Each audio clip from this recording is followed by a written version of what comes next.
Random House Audio presents The Lady and the Panda, the true adventures of the first American explorer to bring back China's most exotic animal, by Vicki Constantine Croke.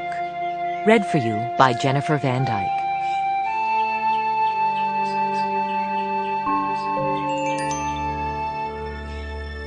A note on Chinese terms and pronunciations. During Ruth Harkness's time in the East, the standard method for the phonetic notation and transliteration of Mandarin Chinese was the Wade-Giles system. Today, the standard is Pinyin. This audiobook uses both methods, depending on the context.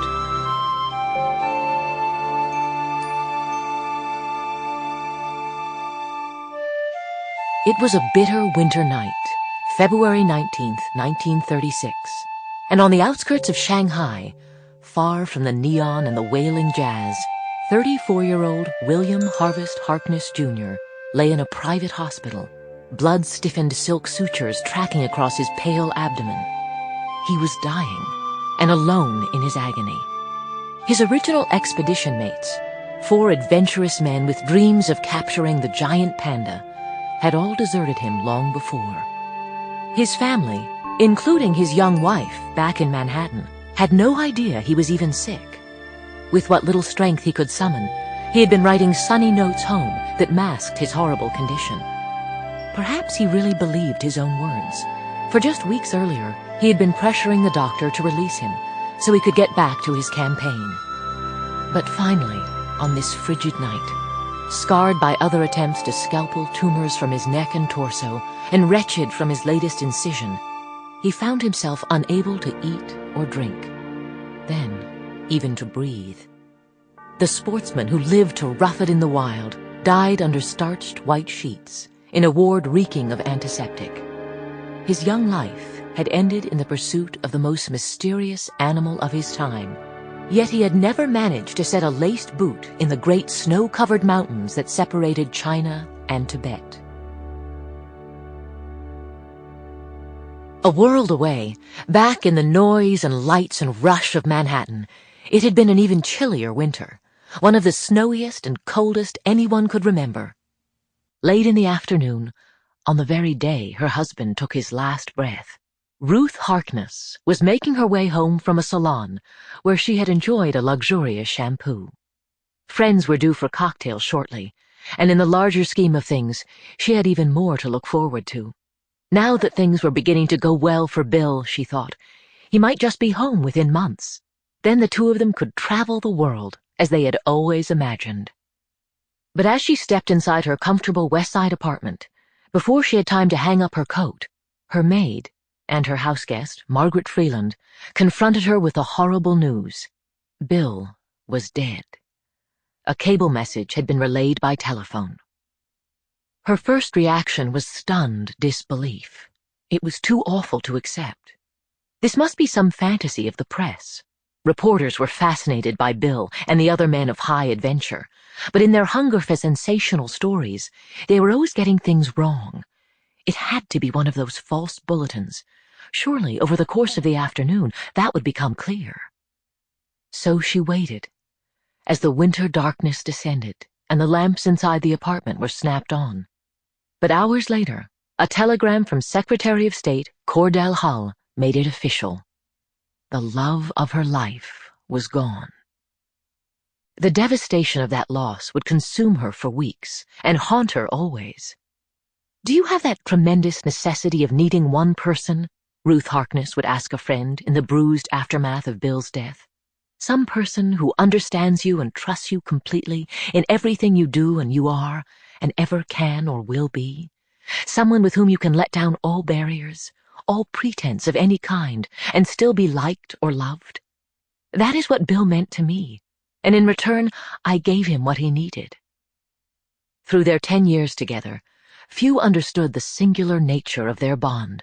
To the outside world, Ruth and Bill were opposites, but they were also as perfect a fit. Both had arrived in Manhattan in their early 20s. It was the Jazz Age, when under the cover of darkness, whites began slipping into Harlem for the music. People spoke openly of birth control, and women were enticed by the makers of Chesterfield cigarettes to blow some my way. Josephine Baker had her own nightclub in Paris. Films turned talky. Lindbergh crossed the Atlantic. D.H. Lawrence imagined a scandalous dalliance in Lady Chatterley's Lover, and Margaret Mead was discussing sex among young Samoans. For young party-minded Manhattanites during Prohibition, speakeasies were all the rage. It was no surprise, then, that the worlds of two hellraisers would eventually collide. Handsome, short, and slender, with slicked-back straw-colored hair and light blue eyes, William Harvest Harkness, Jr. was born to privilege. The sound of his name alone declared it.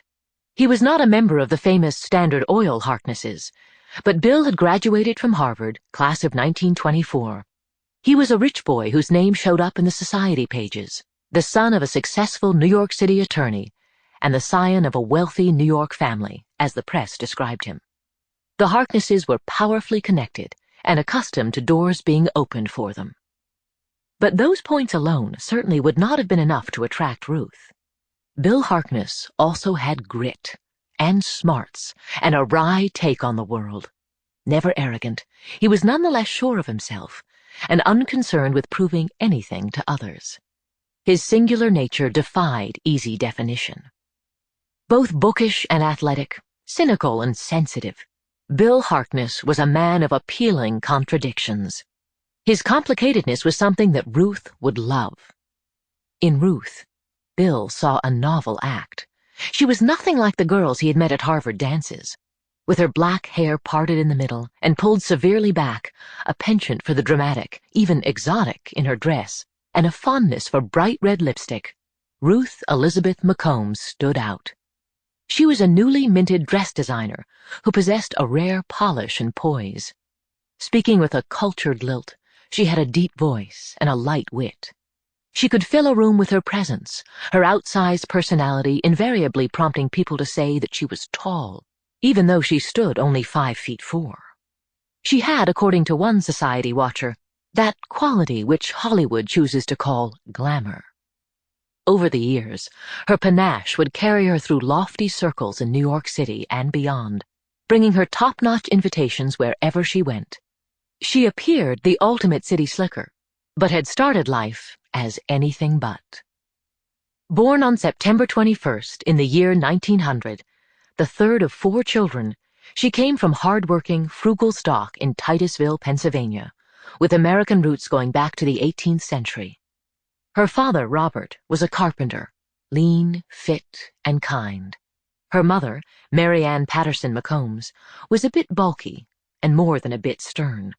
A stay-at-home seamstress, she was as old-fashioned as the long skirts she wore. The McCombses lived comfortably in a big brown 2-story house that was more sturdy than fancy. Though not poor, the McCombses were far from wealthy, and Titusville knew wealth. Oil money, in fact. The nation's first commercially productive oil well had been drilled there, propelling a few families into an elite circle. They wintered in warm places and sent their children to private school. Their mansions were huge and ornate. But in the small-town culture, rich mixed easily with poor, and Ruth gained an intimacy with affluence, forever finding herself both repelled by and attracted to the rarefied world of the rich. No matter where she went in life, she would always carry with her a number of family traits. Chief among them were resolve and stoicism. The hardscrabble McCombses were people who picked themselves up and dusted themselves off. Honesty was the #1 commandment. The family strengths were timeless, but to Ruth, it could also seem that her parents were hopelessly mired in the last century. Chafing at the crabbed environment at home, where liquor and religion were shunned in equal measure, she found refuge in books, which took her to the far corners of the world. But even the family's temporary move to nearby Erie could not relieve the claustrophobia that she had begun to experience in Titusville. It was a pensive Ruth McCombs who looked out from the city's 1918 high school yearbook. Her entry, unlike the chirpy and chummy ones of her fellow students, read, "Ruth is rather hard to get acquainted with, but after you know her..." Sample complete.